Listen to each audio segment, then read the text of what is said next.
Hello বন্ধুরা, শুভ সন্ধ্যা। তোমরা সবাই কেমন আছো? আমি কিন্তু ভালো আছি। তো বন্ধুরা, সন্ধ্যাবেলার টাইম হচ্ছে আর এখন একটু একটু রোদ্র আছে, বুঝতে পারছো? 6:30 বাজতে চলছে। তো আমরা যাচ্ছি ওয়াক করার জন্য। তো এই দেখো আমাদের হাই রুটের সাথে সাথে। তো বন্ধুরা, সবাই সন্ধ্যাবেলার টাইমে ওয়াক করার জন্য আসছে, বুঝতে পারছো? আমি যাচ্ছি, সবাই আসা যাওয়া করছে। চলো তো।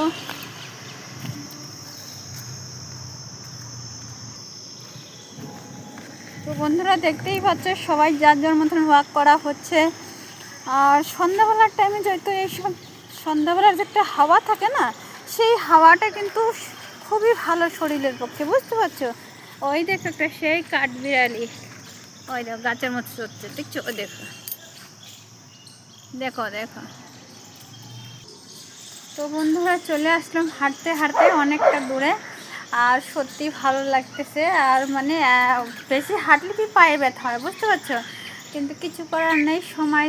সময়ের সাথে সাথে নিজেকে একটুখানি ফিট রাখার দরকার। কেননা দেখো, আমি বলো, তুমি বলো, সবাই বলো, সবারই প্রকৃতির হাওয়ার দরকার। এটা তো একটা শহরের মধ্যে জানতেই পারো। এই দেখো পাখিটা আসছে।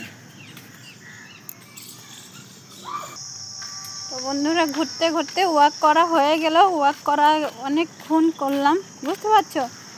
মানুষের জীবনে সব সময়েই মনে রাখবে, এইটাই একটা ইতিহাস। সব সময়ের জন্য নিজেকে নিজে খেয়াল রাখার দায়িত্ব নিজেরই থাকার দরকার, বুঝতে পেরেছি? একটা কদম গাছ।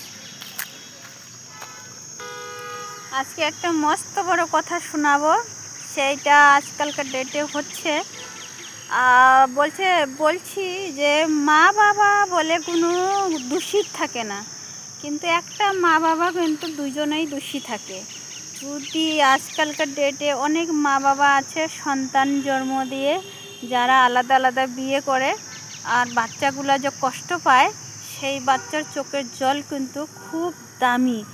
আর সেই জন্য কিন্তু সেই মা বাবাগুলো সারা জীবনের